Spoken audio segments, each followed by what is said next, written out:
eu decidi juntar as 3 empresas e a gente montar a Octo Venture Builder num quesito de, já que a gente acelera, já que a gente coloca dinheiro no desenvolvimento dessas empresas, né, e tracionando elas mesmas, né, ali a nível de early stage, falei, cara, peraí que eu vou entender quem topa investir comigo e ir construindo esse portfólio de Venture Builder. Peraí, só vou te interromper um pouquinho. Claro. A gente é meio crica aqui pra deixar todo mundo da mesma página, sabe? Eu acho que tem alguns conceitos aqui que são novos pra boa parte da nossa audiência, que eu queria te pedir pra explicar antes de terminar de contar a história, só pra gente não alongar demais. Eu queria deixar um recado assim, uma que a gente tem um episódio com o Flávio, do Netflix, e a gente explica esses conceitos de Series A, B, Venture Capital. Então tem um aulão lá para quem quiser fazer uma introdução sobre o assunto. Mas quando você fala de aceleração de startups, né, assim, de Venture Build, de Growth, isso assim, o que são esses conceitos? Como é que esses conceitos estão conectados para quem realmente está chegando agora para entender do assunto? Massa. Assim, dentro de um ambiente VCable, que a gente fala, né, do Venture Capital, a gente está falando de capital de risco, né, que a gente pode ter altos retornos. Então, basicamente o mercado no Brasil, lá fora, ele tem algumas etapas. Então, você tem ali o primeiro que é o investidor anjo, né? A nível de investimento, depois a gente passa ali. Óbvio que esses investimentos estão atrelados, né, aos estágios que as empresas estão. Mas aí você tem o investimento anjo, que é o primeiro, né?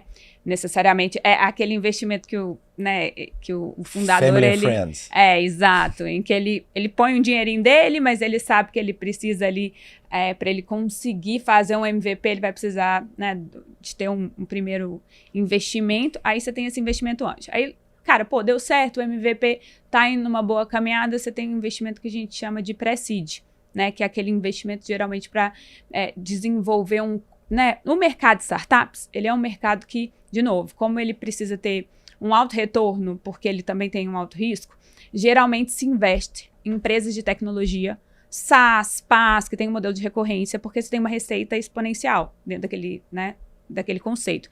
Então, o dinheiro que a gente chama de dinheiro de pré-seed, geralmente ele é um dinheiro para ser investido no desenvolvimento da tecnologia daquele MVP. Né? Então, assim, você vai ter ali ainda para provar um pouco do conceito, né? Então, o mínimo MVP ali não necessariamente é um investimento na tecnologia, mas já tem ali um certo respaldo na estrutura de custos referente ao desenvolvimento da tecnologia. E, bom, dando certo essa fase ali do pré-seed, e se eu estiver sendo confusa, vocês podem fazer as perguntas. Tá maravilhoso. Você tem ali o investimento seed, que já é um investimento mesmo que você tem para ter um desenvolvimento contínuo, para ter o que a gente chama de Product Market Fit. O PMF é aquele negócio que você teve uma prova de conceito ali antes, né? Você entendeu que tem uma dor. Você validou, né? Você validou que aquela dor existe, que a sua solução é uma boa solução para aquela dor. Aí, no pré-seed, você começa a ter casos de usos, né? Então, eu consegui vender para uma empresa, eu consegui, né, um B2B, um B2B2C ou um B2C. Você entende ali se você realmente conseguiu tracionar o seu modelo, né? Desculpa, a palavra não é tracionar, mas se você conseguiu, de novo, ter casos de uso do que você se propôs a fazer. E aí você entra para essa fase de seed, que é, poxa, eu tenho casos de uso, só que agora eu tenho que efetivamente provar o meu PMF aqui, que geralmente é pegar uma amostra e falar, cara, se isso aqui estiver correto dessa amostra, deveria ter uma conversão mais ou menos assim, né? Eu deveria, enfim. Realmente colocar à prova a sua solução e tentar ganhar um pouco mais de escala, maturidade. Ficar operacional, né? Assim, né? Exato. Começar a gerar receita, equilibrar as contas.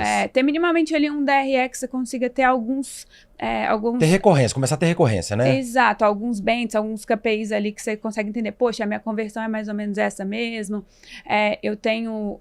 Para eu ter essa receita, eu tenho esse custo atrelado. Então, se eu for crescer, eu já sei, né, que meu custo variável é esse. Então, se eu subir receita, eu necessariamente vou ter esse custo atrelado e tudo mais. E aí você chega, né, depois ali no investimento, que é, tem um PMF, eu vou buscar um cheque série A ali.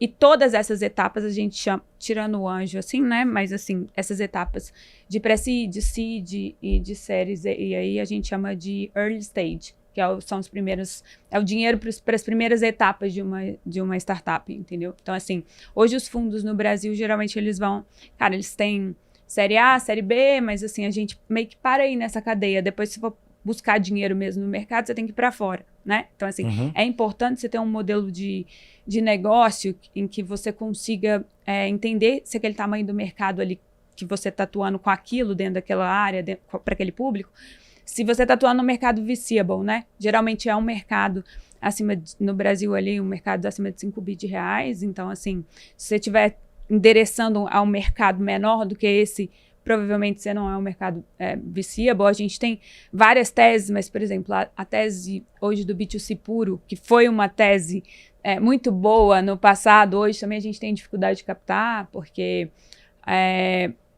viu-se que para tracionar negócios desse, né, em que você precisa conquistar um a um, você tem uma dificuldade maior, né? Então, o mercado de VC, ele está tendendo a ir para um lugar um pouco, da matemática um pouco mais pé no chão, vamos dizer assim, sabe?